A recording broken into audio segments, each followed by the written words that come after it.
Você já ouviu aquele som quando abrimos algum tipo de bebida carbonatada? Então, ele não está ali à toa. Isso acontece porque quando abrimos esse tipo de bebida, estamos liberando dióxido de carbono, ou melhor, o CO2, que antes estava dissolvido na bebida. E a presença de gás carbônico nas bebidas carbonatadas é fundamental para entendermos o conceito essencial na química, o equilíbrio químico. De forma geral, para as bebidas carbonatadas, nós temos o seguinte equilíbrio químico, onde o gás carbônico, em presença de água, forma o ácido carbônico, o que garante mais acidez à bebida. Contudo, o equilíbrio químico nem sempre é fixo.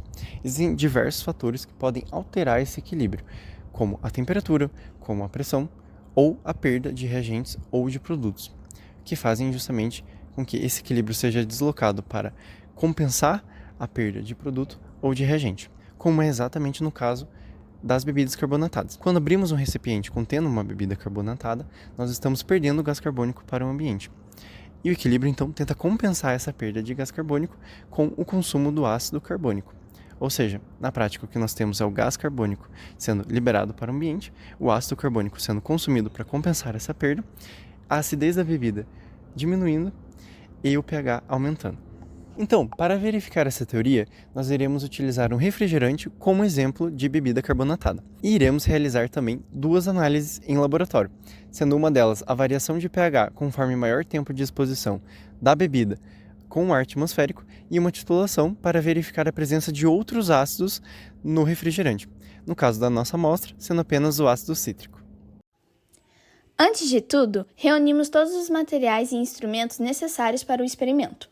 Usamos um pHmetro digital para medir com precisão o grau de acidez, além de cronômetro, balança de precisão, beckers de 50 ml, agitador magnético e os materiais de vidros usuais de laboratório, bureta, proveta e Erlenmeyer. Para a parte de titulação, preparamos uma solução de hidróxido de sódio, NaOH, com concentração 0,1 mol por litro e usamos fenolftaleína como indicador visual. Nosso objetivo é simples, mas fundamental: entender como a perda de gás carbônico, o CO2, afeta a acidez do refrigerante ao longo do tempo. A ideia é observar como o equilíbrio químico se desloca quando o sistema é perturbado e como isso se reflete no pH. Para isso, começamos abrindo a lata de refrigerante e dividimos o conteúdo em 5 beckers idênticos. Em cada um, medimos e anotamos cuidadosamente a massa e o pH, com diferentes tempos de exposição ao ar. Com isso, esperamos observar uma tendência de aumento gradual do pH, refletindo a saída do gás e a diminuição da acidez. A diferença de massa entre os momentos inicial e final de cada becker nos ajuda a estimar indiretamente quanto gás foi liberado. O becker A foi medido imediatamente após o despejo, marcando o pH 3,00. O becker B, após 5 minutos, apresentou pH de 3,10 e perdeu 0,01% de sua massa. O becker C, com 10 minutos, chegou a pH 3,15 e perdeu 0,08% de sua massa. O becker D, após 20 minutos, marcou o pH 3,28 e perdeu 0,11% de sua massa. E, por fim, o becker E, com 30 minutos de espera, apresentou pH 3,33 e perdeu 0,30% de sua massa. Para ter como referência, uma água com gás apresentou pH inicial 4,10 e, após 30 minutos, pH 4,20, uma variação modesta. Isso reforça que o CO2, o dióxido de carbono, é o único responsável pela acidez nesse caso, diferentemente do refrigerante, cuja composição inclui ácidos orgânicos não voláteis, como o ácido cítrico. Mas não paramos por aí. Pegamos uma nova amostra do refrigerante e agitamos no agitador magnético, com o objetivo de remover totalmente o gás dissolvido.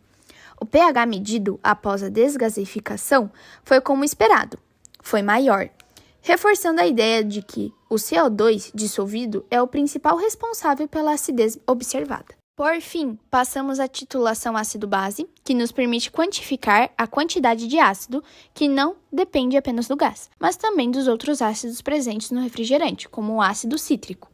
Desgasificamos 80 ml de Sprite e dividimos em duas latas de 40 ml para titular com a solução de hidróxido de sódio. A primeira amostra precisou de 13,98 ml da base para atingir o ponto de viragem. A segunda, 18,44 ml, obtendo uma média de 16,21 ml. Esses valores nos mostram que, mesmo com o gás eliminado, ainda há uma quantidade significativa de ácidos presentes, o que comprova que a acidez do refrigerante não depende apenas do dióxido de carbono, mas também de compostos adicionados durante sua fabricação. Agora vamos colocar isso num gráfico, relacionando a variação do pH conforme o tempo de exposição. Podemos observar a tendência geral de aumento do pH de forma quase linear conforme o tempo passa. Isso acontece porque, à medida que o CO2 vai se desprendendo do refrigerante para o ambiente, a concentração de ácido carbônico na solução diminui. Como o ácido carbônico é responsável por boa parte da acidez inicial do refrigerante, quando ele sai, a acidez diminui e, consequentemente, o pH aumenta.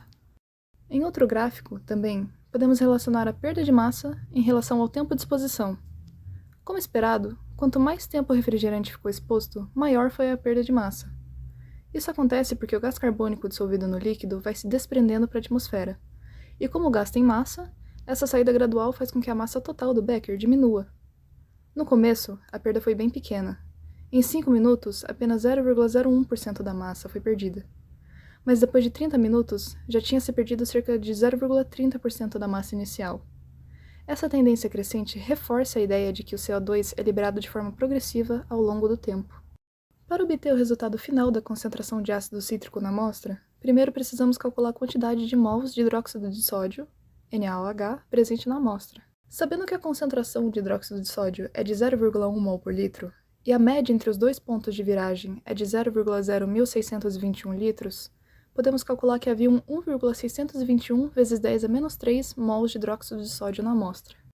Pela estequiometria da reação, sabemos que cada mol de ácido cítrico, C6H8O7, irá reagir com 3 mols de hidróxido de sódio. Dessa forma, para descobrir a quantidade de ácido, só precisamos dividir o valor encontrado por 3, que resulta em 5,403 vezes 10 a menos 4 mols de ácido cítrico. Relacionando o valor encontrado com a massa molar, descobrimos que em 40 ml de Sprite temos aproximadamente 0,104 gramas de ácido cítrico. Agora, por fim, expressando isso em gramas por 100 ml, chegamos a uma concentração de aproximadamente 0,26 gramas de ácido cítrico por 100 ml de Sprite.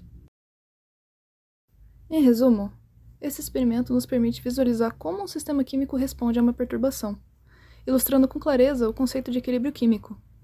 Com ferramentas simples e acessíveis, conseguimos mostrar como o pH muda, como o gás influencia essa variação e como os diferentes componentes do refrigerante contribuem para sua acidez total.